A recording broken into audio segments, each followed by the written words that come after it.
માણાવદર બાલકૃષ્ણ સ્કૂલના વિદ્યાર્થીઓએ અનસુયા ગૌધામની મુલાકાત લીધી। માણાવદર અનસુયા ગૌધામ દ્વારા શહેરમાં રખડતી લૂલી લંગડી અપંગ ગાયોની પણ સેવા કરવામાં આવી રહી છે, તેમજ દરરોજ નિરાધાર લોકોને 150થી 200 ટિફિન જમાડવામાં આવી રહ્યા છે।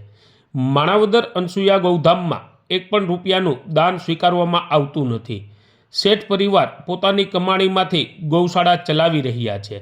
બાળકોમાં પશુ પ્રત્યે સ્નેહ અને સેવાની લાગણી ઉભરાય અને માનવ જીવનમાં પશુઓની કેટલી ઉપયોગિતા છે તે સમજાવવા માટે માણાવદર બાલકૃષ્ણ સ્કૂલ તરફથી સ્થાનિક એક સ્વરૂપે આ શાળામાં અભ્યાસ કરતા 300થી વધારે બાળકોએ માણાવદરના વિશ્વવિખ્યાત એવા અનસુયા ગૌધામ સંચાલિત ગીર ગાય સંવર્ધન કેન્દ્રમાં લઈ જવામાં આવ્યા હતા તથા અનસુયા અન્નક્ષેત્રમાં ચાલતા રસોડાઓમાં લઈ જઈ બાળકોને અન્નદાન વિશે માહિતગાર કરાયા હતા। બાળકોએ અનસુયા ગૌધામમાં સંવર્ધિત થઈ રહેલી ગીર નસલની અસલ દેશી ગાયો અને નાના નાના વાછરડાઓ સાથે આત્મીય ભાવ સાથે સહેજ બાળવૃત્તિથી રમતો રમી હતી।